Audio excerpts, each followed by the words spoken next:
Jésus-Christ est venu donner une nouvelle vie aux hommes. Pas une religion, une vie nouvelle. Jean 10 l'a dit, je suis venu afin que mes brebis aient la vie et qu'elle l'ait en abondance, qu'elle l'ait en périssos, c'est le mot grec, ça veut dire qu'elle l'ait de manière abondante ou de manière extraordinaire. Et c'est ça qu'on appelle l'héritage. Dis avec moi, j'ai un héritage. L'héritage que Jésus est venu nous donner, que Dieu le Père nous a donné en Jésus-Christ, ce n'est pas une religion, c'est une vie nouvelle, c'est la vie de Dieu, c'est la vie du ciel sur la terre. C'est une vie où on domine sur le péché. C'est une vie où on manifeste les promesses de Dieu. C'est une vie où on manifeste la paix de Dieu, la joie de Dieu, la faveur divine, la protection divine, la victoire sur tous tes ennemis qui se lèveront contre toi. Ils viendront contre toi par un chemin et ils vont prendre la poudre d'escampette par 7 chemins et ils vont déguerpir. Et cette vie est apportée par qui? Par le Saint-Esprit, l'Esprit de Jésus en toi et en moi. Quand il vient, il amène cette vie. C'est lui, nous dit Paul dans Éphésiens 1 au verset 14, qui est le gage ou encore l'acompte de notre héritage. C'est lui, c'est le Saint-Esprit. Cette vie n'est pas accordée à ceux qui prient ou à ceux qui vont à l'église, elle est accordée à ceux qui sont en Christ. C'est-à-dire que lorsque le Saint-Esprit, pas lorsqu'ils prient, lorsque le Saint-Esprit vient habiter en toi, beaucoup de gens prient, mais ils n'ont pas l'Esprit de Dieu. Parce qu'on reçoit l'Esprit de Dieu lorsqu'on confesse Jésus-Christ. C'est l'Esprit de Jésus qu'on appelle le Saint-Esprit qui vient habiter en nous. Mais il ne suffit pas de croire que cet héritage existe, encore faut-il être qualifié pour posséder cet héritage. Il nous a été accordé, ce n'est pas parce qu'on t'a accordé un héritage que tu vas vivre cet héritage. Il nous a été accordé à nous qui sommes en Christ, nous qui sommes héritiers. Maintenant, pour le vivre, il faut être qualifié. Parce que ce n'est pas parce qu'on est un héritier qu'on hérite. D'ailleurs, nous connaissons tous Galates 4, verset 1, qui nous dit aussi longtemps que l'héritier est un enfant et ne diffère en rien d'un esclave, quoi qu'il soit, le maître de tout. Donc, tant que l'héritier est un enfant, c'est-à-dire un épios, un bébé spirituel, il ne peut pas hériter. On ne donne pas un héritage à un enfant. Il va le dilapider. Le Saint-Esprit m'a dit de te dire, tu vois, si tu as compris ce que la notion d'esclave dont on a parlé, on parle de ton homme intérieur, on ne parle pas de ton corps. Si tu as compris la notion d'esclave, alors il m'a dit de te dire, ne cherche pas à être heureux dans la vie. Ne cherche pas à être heureux dans la vie. Cherche à rendre le maître heureux et tu seras heureux. C'est la formule du vrai bonheur. Eh oui. C'est un piège de chercher à être heureux. Il m'a dit ne cherche pas. Un esclave ne cherche jamais sa volonté. Un esclave vit pour le plaisir de celui à qui il appartient. Hier, tu vivais sans en être conscient. Tu vivais pour le plaisir de Satan. Il te tenait. Tu étais son esclave. Quand il te dit fume, tu fumes. Couche, tu couches. Mens, tu mentais. Et tu lui faisais plaisir. Et chaque fois que tu couchais, il dit yes. Maintenant que Jésus t'a racheté par son sang, il m'a dit de te dire, maintenant cherche à lui faire plaisir à lui. Parce que c'est lui pour te rémunérer. Pour que le maître rémunère son serviteur, il faut que son serviteur soit déclaré bon et fidèle serviteur. Amen. Cherche à rendre Dieu heureux. Cherche le plaisir du maître. Pourquoi? Parce que tu es une créature bien-aimée. Et tu as un créateur. Cherche à rendre ton créateur heureux. Quand ton créateur sera heureux, tu seras heureux. Colossiens 1, verset 16. Car en lui, en Jésus-Christ, ont été créées toutes les choses qui sont dans les cieux et sur la terre, les visibles et les invisibles, trône, dignité, domination, autorité. Lis bien ce qui suit. Tout a été créé par lui, Christ. Qui ça? La parole. Il s'appelle Christ. Tout a été créé par lui et pour lui. Bien-aimé, que tu le veux ou que tu ne le veuilles pas, tu as été créé par lui et pour lui. Ça veut dire quoi? Pour son plaisir. C'est pour ça que l'être humain a été créé. Nous sommes des êtres humains, nous avons été créés. Colossiens 1, verset 9. Voilà pourquoi quand Paul le prie, Colossiens 1, verset 9 à 10, je prends juste les phrases qui nous intéressent. Paul le prie, il dit, nous demandons que vous soyez remplis de la connaissance de sa volonté, en toute sagesse et intelligence spirituelle, pour marcher d'une manière digne du Seigneur et lui plaire entièrement. Paul le prie, il dit, oh Seigneur, accorde-leur la grâce d'être remplis de la connaissance de ta volonté, en toute sagesse et intelligence spirituelle, afin qu'ils puissent marcher d'une manière digne de sa majesté qui les a achetés, et lui plaire, Père, rends-les capables de te plaire entièrement. C'était la prière de Paul. Cesse de chercher à faire plaisir à toi-même. Un esclave qui pense à lui, à son propre plaisir, c'est un esclave déloyal. Dès lors, la question est, à quel moment le Père est-il satisfait de son serviteur, de sa servante, de son esclave? On l'a dit, Matthieu 11, verset 28 à 30. Le Père est satisfait lorsque, venez à moi, il dit, vous qui êtes fatigués et chargés, et je vous donnerai. Je n'avais jamais compris ce passage comme depuis 3 semaines. Depuis que je suis chrétien, je n'avais jamais compris ça. C'est depuis 3 semaines là qu'il l'ouvre. J'ai dit, mais Seigneur, le texte là, je suis passé 10 000 fois dessus. Je n'ai jamais compris ça. Ah ouais, la révélation de ta parole est claire. Venez à moi, vous qui êtes fatigués et chargés, je vous donnerai du repos. Prenez mon joug sur vous et recevez mes instructions. Car je suis doux et humble de cœur et vous trouverez du repos pour vos âmes. Car mon joug est doux, mon fardeau est léger. Donc on a dit, qu'est-ce qui rend le cœur du Père, du Maître satisfait? C'est lorsque son serviteur, sa servante, son esclave prend son joug et porte son fardeau. Alors la partie prend son joug, ça je l'ai tellement expliqué dans le livre Neutraliser l'ennemi public numéro 1, qui est aussi en version audio, qui est aussi sur internet, tu vas tout comprendre. On a dit prendre le joug, c'est se laisser conduire par lui. Dis Amen.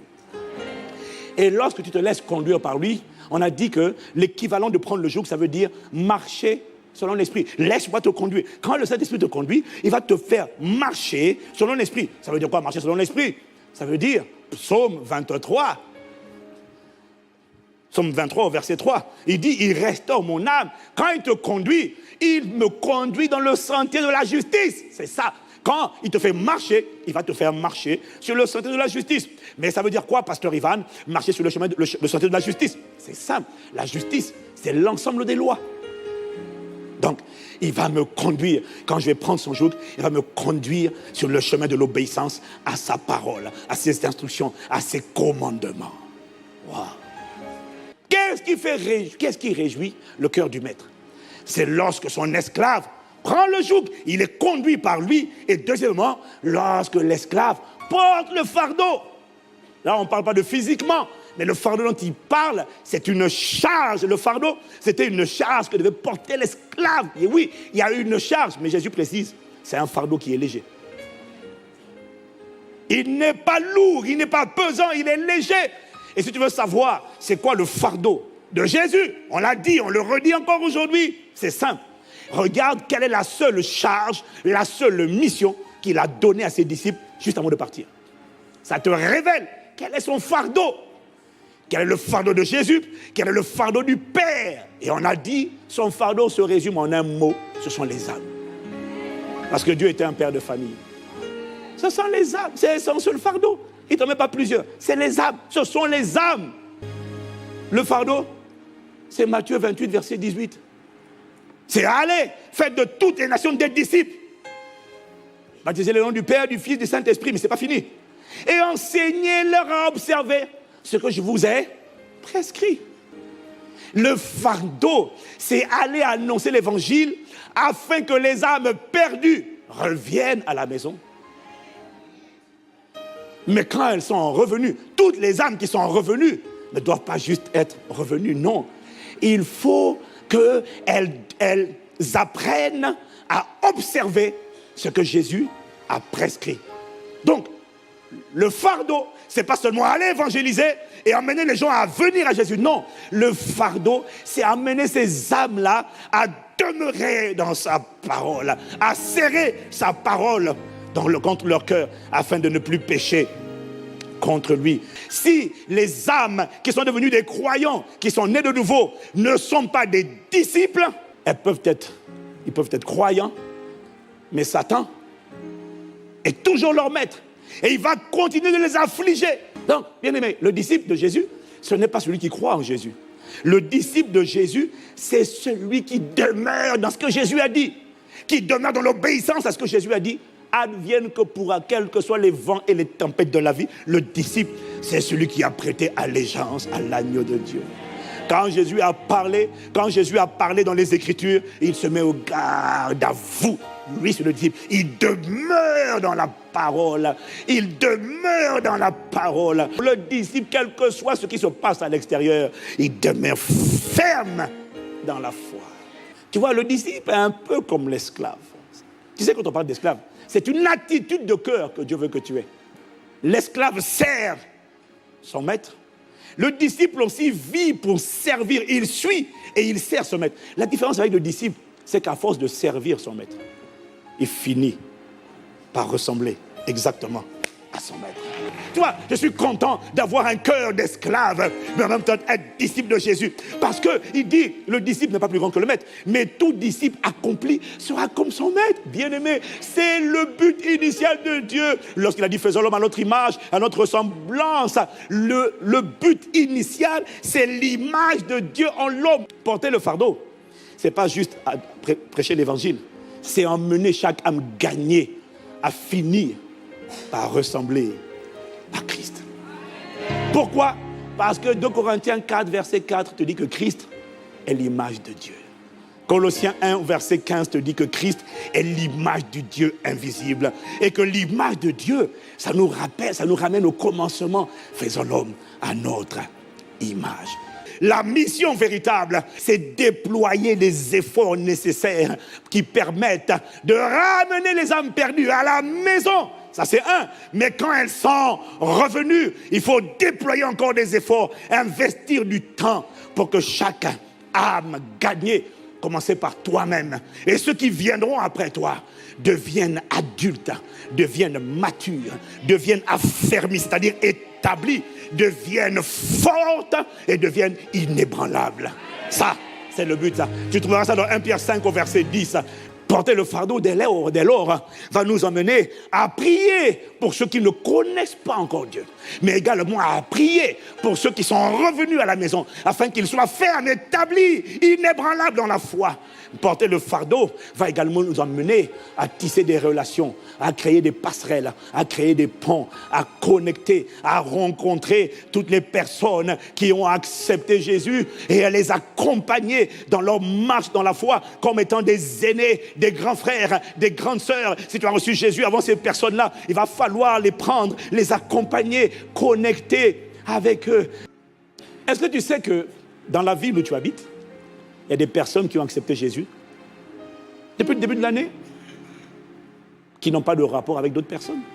Dans la ville où tu habites, là, il y a des gens qui ont accepté Jésus. Est-ce que tu t'es posé la question?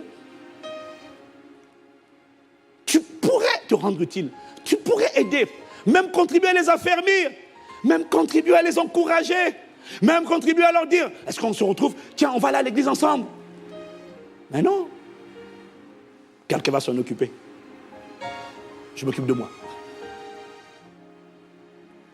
Est-ce que tu supposes que quelqu'un va le faire? Est-ce que tu sais qu'il y en a qui partagent les mêmes centres d'intérêt que toi? Ils ne sont peut-être pas dans la même ville, mais ils ont les mêmes centres d'intérêt. Tu aimes le design, tu aimes le sport, tu aimes l'art, tu aimes le cinéma, tu aimes Il y en a d'autres qui partagent. Est-ce que ça t'a intéressé aujourd'hui même? Est-ce que ça t'a jamais intéressé de savoir qui sont-ils? Où est-ce que je peux les trouver? Parce que nous, l'Église, on recueille ça dans nos bases de données. On les a. On cherche des hommes et des femmes qui ont le fardeau. On cherche des hommes et des femmes qui vont intégrer le rang de ce qu'on appelle la famille d'intégration. Là où j'habite, il y a des gens qui fréquentent l'église, mais tu viens seul, tu pars seul, tu ne t'occupes pas de ces gens. Même un bonjour, même prier juste pour les encourager. Et l'Esprit de Dieu, tu peux te rendre utile, bien-aimé. Mais ça ne t'intéresse pas, parce que tu te dis, quelqu'un va s'en occuper. C'est quoi la formule du vrai bonheur? C'est simple. C'est faire ce qu'il te demande de faire. Être ce qu'il te demande d'être. Quel que soit ce que dit le monde.